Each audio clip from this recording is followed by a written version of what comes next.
আখিরাত শিখাবেন, সেজদা শিখাবেন, কোরআন শিখাবেন। সেটাই তো নবীজির সাথে আপনার সম্পর্ক, সেটাই তো রাসূলুল্লাহ সাল্লাল্লাহু আলাইহি সাল্লামের অনুসরণ। আপনি দাবি করেন নবীজির উম্মত, দাবি করেন নবীজিকে ভালোবাসেন, অথচ স্ত্রী সন্তান কারো ঈমান আমল ইবাদত নামাজ বন্দিগি কিচ্ছুর কোনো পরোয়া নাই, শুধু টাকা, শুধু বাড়ি, শুধু ঘর, শুধু বিল্ডিং, শুধু বিদেশ, শুধু দালান, শুধু আরো কিস্তি, আরো লোন, আরো টাকা। এই ছিল মুসলমানের দায়িত্ব। আল্লাহ আমাদেরকে বুঝার তৌফিক দান করে।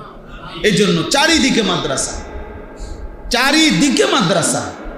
এই জামানায় কমপক্ষে মুসলমানরা কোনো জবাবদিহি করতে পারবে না হাসরের ময়দানে। একটা সময় ছিল হয়তো 50 মাইলের ব্যবধানে, 100 মাইল দূরে হয়তো মাদ্রাসা ছিল।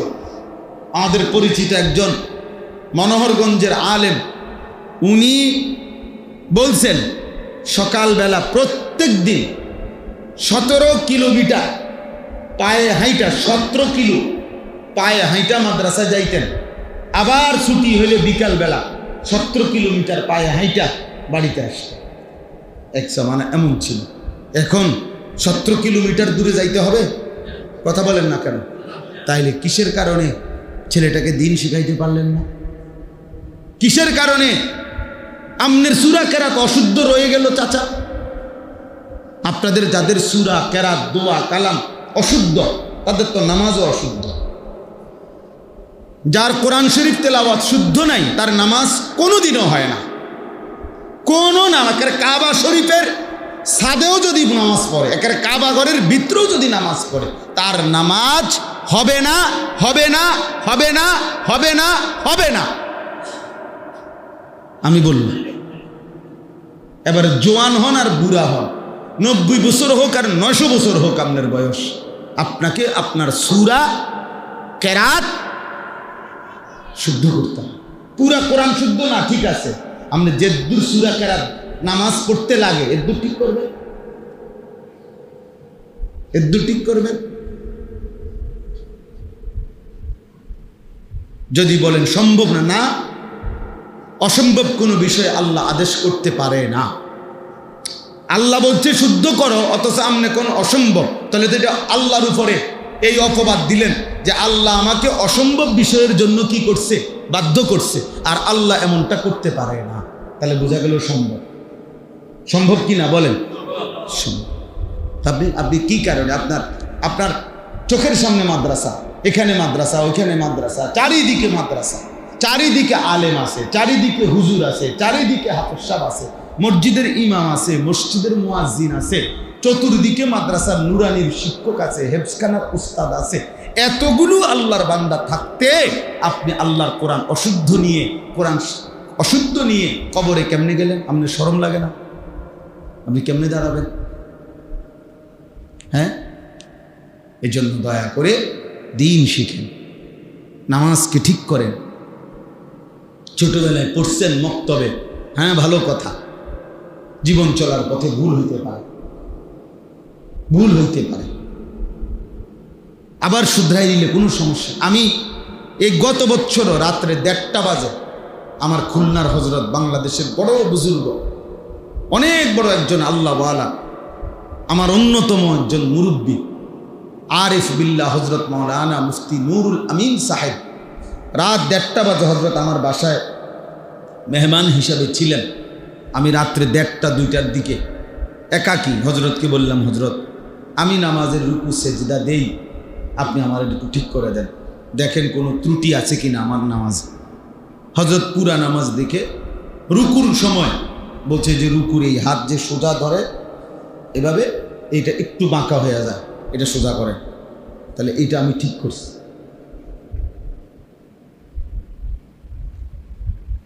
কথা বলে, তাহলে আমার যদি ঠিক করার দরকার হয়, আপনার ঠিক করার দরকার নাই না? আপনার কোনো ভুল নাই, তাহলে এটা উচিত ছিল না? একজন আলেমকে দেখানো যে হুজুর আমার ওযুটা হয়নি, কিন্তু সানসে আমার রুকুটা হয়নি, আমার সেজদাটা হয়নি, হতে পারে সামান্য একটু বেখেয়ালির কারণে, আমি হয়তো অজান্তে আমার সবটা নামাজ কি হয়ে গেছে, বাদ হয়ে গেছে। তখন একটু যদি আমার ধরাই দিত, হয়তো আমার এটা আজীবনের জন্য কি হয়ে যাইতো, ঠিক হয়ে যাইত, সহজ ছিল। এই জন্য আমি অনুরোধ করি, দিন শিখেন, এই ইসলাহি মজলিস ধারাবাহিক করেন, জুম্মার বয়ান ধারাবাহিক শুনেন, ওলামায়ে কেরামের কাছে নিয়মিত আসা যাওয়া করেন। স্কুল পড়ুয়া, কলেজ পড়ুয়া ছেলে, তোমাদের কাছে বলি ভাই, বৃহস্পতিবারে পড়ো একটু, শুক্রবার দিন একটু সময় বাহির করো, শনিবার দিন একটু সময় বাহির করো। ব্যবসায়ী ভাই, আপনি একটা সময় বাহির করেন। বয়স্ক চাচারা, আপনারা আপনাদের ইমাম সাহেবের সাথে সম্পর্ক করেন। এশার নামাজের পরে আধা ঘন্টা সূরা কেরাত মস্ক করেন, ফজরের নামাজের পরে মস্ক করেন, আসরের নামাজের পরে মস্ক করেন। না যাইয়েই আস্তে মানে সালামটা ফিরাইতে দেরি, সাদওয়ানে আবার আব্বা বসে গেছে, সাদওয়ানে গিয়ে বসে বসে এবার 14 গোষ্ঠীর যত গপ গীবত, সারা এলাকার পুরা ইউনিয়নে যত গীবত, যত শেকায়েত, যত বিড়ি বন আর যত ফালতু কথা, এ বসে বসে বসে বসে বন খায়, পান খায়, বিড়ি খায়, আর এডি কর বাজে কথা, বেহুদা কথা বলে। অথচ এটুকু সময় 3 মাস চেষ্টা করলে 10টা সূরা ঠিক হয়ে যায়, রুকুটা ঠিক হয়ে যায়, আখিরাতটা সুন্দর হয়ে যাইতো। না, আখিরাত তো যে কিছুই মনে করে না। তাহলে চেষ্টা করবেন তো ইনশাআল্লাহ। আমি অনুরোধ করি, আমার এই মাওলানা আশরাফ, আপনাদের এই সিংহারি খোলা যেই মাদ্রাসায় নতুন করে তাকে আমি পাঠাইছি, আজকেও আমি মাদ্রাসায় এসে বসছি, মাদ্রাসায় বলছি, মাদ্রাসার ছাত্র সংখ্যা, শিক্ষক সব কিছু আমি শুনছি। এখন আমি বলছি, আগামী সামনে কোনো ওস্তাদ মাদ্রাসার নতুন করে আমারে না জিজ্ঞাসা করে নিবা না ইনশাআল্লাহ। আর বলছি যে আমি আরও যা বলার দরকার বলবো ইনশাআল্লাহ, কিন্তু সে একজন উপযুক্ত আলেম, আমি নিজে তাকে দিছি, আমার ঘনিষ্ঠ সাগরিদ। তো এই জন্য বললাম যে একজন আলেমে দিন থেকে আপনারা আরো উপকৃত হন, আরো মসজিদের ইমাম সাহেব, ওলামায়ে কেরাম, যার যেন ওইখানে মাদ্রাসা আছে, কি মাদ্রাসার নাম ওইটা? জি, ওইখানেও তো আমি গেছি মাহফিলে, ওই যে ওই হুজুর আসছে, ওই মাদ্রাসার হুজুর, হ্যাঁ মাশাআল্লাহ। তো ওই মাদ্রাসা আছে, ওইখানে ভালো ভালো আলেম আছে, আপনি যান ওনার কাছে, 2টা সূরা ঠিক হ্যাঁ না, হেতর্গ মাদ্রাসা, আমি কীর্তন দেখতাম, আরে বাপরে হেতর্গ মাদ্রাসা, অমুকের মাদ্রাসা, আমগো গীতা, আমার গীতা মানে মাদ্রাসা কারো আব্বা, কথা বলেন না কেন? মাদ্রাসা আল্লাহর জন্য, কেউ করতে পারে, কিন্তু তার মানে এটা উনি কিনা লইছে, এটা ওনার পকেটের জিনিস, তো আল্লাহর জন্য। আল্লাহ আমাদেরকে তৌফিক দান করে, আপনাদের ছেলেদেরকে, আপনাদের সন্তানদেরকে এই সিংহারি খোলা মাদ্রাসায় আবার ভর্তি করা, নতুন করে আরেকবার ভাবেন, আরেকবার ফিকির করেন, নিজেদের সন্তানকে বঞ্চিত করবেন না। আল্লাহ আমাদেরকে তৌফিক দান করে। সর্বশেষ কথা হলো, এই পৃথিবীর ইতিহাসে প্রথম কোরবানির যে শুরু, সেই ঘটনাটা আল্লাহ তাআলা এখানে উল্লেখ করছে, এবং এই ঘটনা উল্লেখের মাধ্যমে কোরবানি সহ সমস্ত ইবাদতের ক্ষেত্রে একটা চূড়ান্ত মূলনীতি ঘোষণা করছে। 2টা জিনিস মনে রাখতে হবে।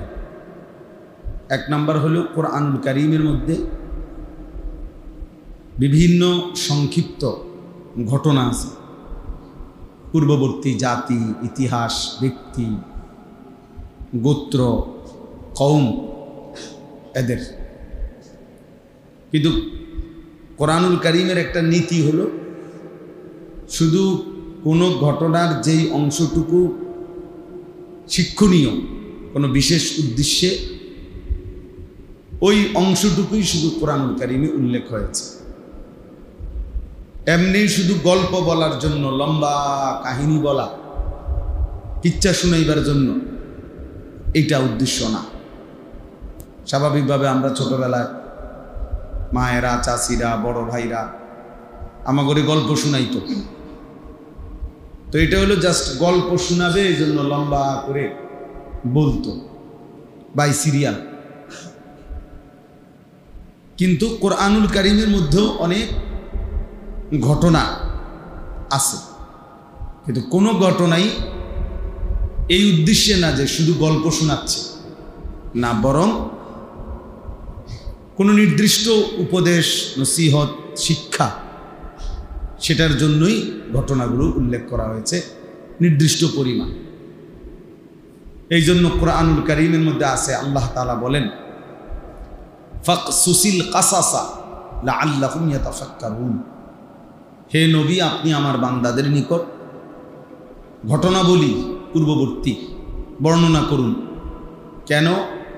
লাআল্লাহুম ইয়াতাফাক্কারুন, যেন আমার বান্দারা ফিকির করতে পারে, ভাবতে পারে, যেন তারা বিবেক দিয়ে বুঝে যে তাদের কি উচিত, কি অনুচিত, কি করা দরকার, কি করা দরকার না। মুসা আলাইহিস সালামের ঘটনা, ঈসা আলাইহিস সালামের ঘটনা, নূহ আলাইহিস সালামের ঘটনা, ফেরাউন নমরুদের ঘটনা, কারুন হামানের ঘটনা, আবার ইব্রাহিম আলাইহিস সালাম, মুসা আলাইহিস সালামের ঘটনা। এইভাবে কোরআনুল কারীমের মধ্যে ইউসুফ, ইয়াকুব, ইব্রাহিম, ইসমাঈল অনেক ঘটনা আছে। কিন্তু উদ্দেশ্য হলো বান্দা যেন ভাবে। আল্লাহ নিজেই বলছে, লাআল্লাহুম ইয়াতাফাক্কারুন, লোকেরা যেন ভাবে। তোমাকে ওই ছাত্রগুলো এনতে সরাও, ওই পিচ্ছি বাচ্চা এগুলো ক্যামেরার সামনে তো সরাও, এগুলোর কোনো মনোযোগে নেই, এরা ওটা নিয়েই ব্যস্ত। সরাও, এখান থেকে সরাও, ওখান থেকে দাও, ওগুলোর ওই কোনায় নাও, ধরো বাচ্চা, সব বাচ্চা সরাও এখান থেকে। একটা বাচ্চা ওর পিছনে রাখবা না, পিছনে তোমাদের পিছনে বাচ্চাগুলো সরাও। হ্যাঁ, যাও বাবা, যাও, সরান তো। কোরআনুল কারীমের মধ্যে আল্লাহ তাআলা আরেক জায়গায় বলছেন, লাকাদ কানা ফি কাসাসিহিম ইবরাতুল লিউলিল আলবাব। পূর্ববর্তী ঘটনার মধ্যে যারা বিবেকবান তাদের জন্য ইবরত, উপদেশ আছে, উপদেশ আছে, শিক্ষার উপকরণ আছে, যাদের বিবেক আছে। তাহলে বিবেকবানদের জন্য কোরআনুল কারীমের ঘটনাবলীর মধ্যে উপদেশ আছে, আল্লাহ তাআলা বলছে। তো এইখানেও একটা ঘটনা, এটা কোরআনুল কারীমের মধ্যে আছে। আল্লাহ তাআলা ইউসুফ আলাইহিস সালামের ঘটনা বলছেন, নাহনু নাকুসসু আলাইকা আহসানাল কাসাস। আল্লাহ তাআলা নিজেই বলছে, হে বন্ধু, আমি আপনাকে বড় সুন্দর একটা গল্প শোনাচ্ছি, গল্প শুনাইতেছি, ইউসুফের গল্প। তো এরপরে উদ্দেশ্য কি? উদ্দেশ্য হলো নিজেদের জীবনে এই ঘটনার থেকে শিক্ষা নেওয়া। কোরআনুল কারীমের মধ্যে আছে, আল্লাহ তাআলা বলছেন, আসহাবে কাহাফ, 7 জন যুবক যারা পূর্ববর্তী জামানায় আমাদের নবীজির আগে ঈমান আনছিল। সমস্ত দেশ রাষ্ট্রের সকলেই যখন মুশরিক ছিল, তখন মাত্র 7টা যুবক পূর্ণ ঈমানদার হয়েছিল। আল্লাহ তাআলা নবীজিকে বলছেন, তাদের গল্পও আমি আপনাকে শোনাচ্ছি। নাহনু নাকুসসু আলাইকা নাবাআহুম। আল্লাহ তাআলা বলছে, আমি তাদের ঘটনা আপনাকে শোনাচ্ছি। তাহলে কোরআনুল কারীমের মধ্যে এরকম বহু ঘটনা আছে।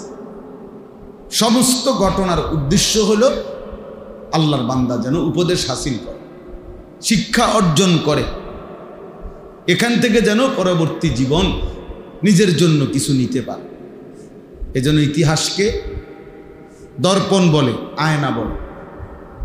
ইতিহাসকে বলে আয়না, অর্থাৎ আয়নাতে যেমন দাঁড়াইলে নিজের চেহারা ত্রুটি ভালো উপলব্ধি করা যায়, ঠিক ইতিহাসের দিকে তাকাইলে নিজের মধ্যে ত্রুটি এবং নিজের মধ্যে করণীয়, উচিত অনুচিত, এটা উপলব্ধি হয়। যেমন আমরা নমরুদের ঘটনা শুনলাম, ফেরাউনের ঘটনা শুনলাম, এখান থেকে কিছু শিখলাম। আমরা আবার মুসা আলাইহিস সালাম, ইব্রাহিম আলাইহিস সালামের ঘটনা শুনলাম, সেখান থেকেও কিছু শিখলাম যে আমাদের জন্য এটা উচিত, এটা অনুচিত, এটা আমাদেরকে করতে হবে, এটা আমাদেরকে ছাড়তে হবে। আল্লাহর অনুগতদের পুরস্কার কি, অবাধ্যদের পরিণতি কি। এইভাবে আল্লাহ তাআলা কোরআনুল কারীমের মধ্যে ঘটনাবলী উল্লেখ করছে। তো এইখানেও একটা ঘটনা, কোরবানিকে কেন্দ্র করে আল্লাহ তাআলা এই ঘটনা উল্লেখ করছেন যেন আমরা এর থেকে সবক নিতে পারি, উপদেশ গ্রহণ করতে পারি। তাহলে ঘটনাটা কি এটা সংক্ষিপ্ত আকারে আমি বলতেছি, আপনারাও জানেন, এরপরও আবারও বলা, প্রত্যেক কথাই অনেকেরই আবার আগের থেকে জানা আছে। তা আবার বলা হয় কেন?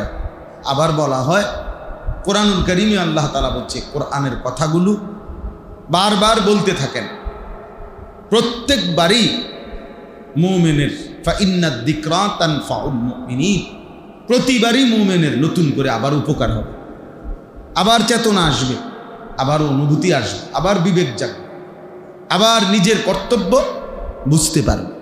এই জন্য আপনারা প্রত্যেক বছর শবে বরাত কাছাইলে শবে বরাতের কথা শুনেন, শবে কদর আসলে শবে কদরের কথা শুনেন, রমজান আসলে রমজানের কথা শুনেন। তো এগুলো তো একবার শুনছেন, যদি বলেন যে আবার কয় কীর্তন, আল্লাহ বলছে আবার বলতে, বারবার বলতেন, বলছে ওয়াদাক্কির, আল্লাহ বলছে বারবার বলেন। যখনই বলবেন মুমিনের উপকার, নতুন করে আরেকবার ভাববে যে আহারে কোরআন এভাবে বলছে, আমি কেন করছি না। এই কোনো একদিন হয়তো বিবেক জাগবে, অনুভূতি বাড়বে, তো আল্লাহর দয়া আর ফজল হলে আল্লাহর পথে চলে আসে, আল্লাহর পথে চলে আসে। এই জন্য ধারাবাহিক শুনতে হয়, ধারাবাহিক বলতে হয়, আল্লাহর কথাকে অমনোযোগী হইতে নাই। একটা পাথরের উপরেও যদি আপনার ধারাবাহিক পানি পড়ে, বৃষ্টির ফোঁটা পড়ে, তাহলে কিছুদিন পরে একটা সময় পাথরটাও ছিদ্র হয়ে যায়, মানে ধারাবাহিক পড়ার কারণে।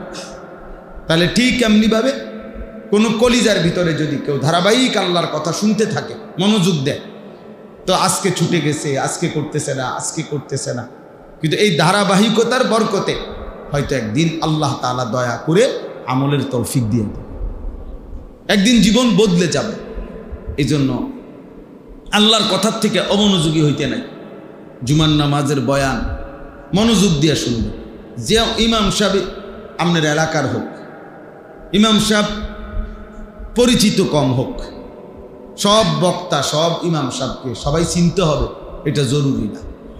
সারা পৃথিবী চিনতে হবে, সব সাহাবীকে সবাই চেনেন। কোরআনুল কারীমের মধ্যে শুধুমাত্র একজন সাহাবীর নাম আছে পুরা কোরআন,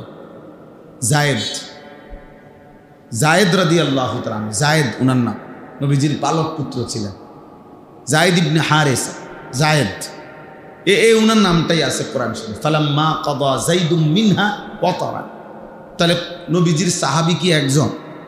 কথা বলেন না তো বাকিদের নাম নাই কেন?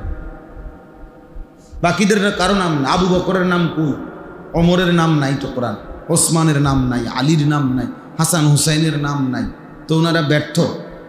কথা বলেন না কেন?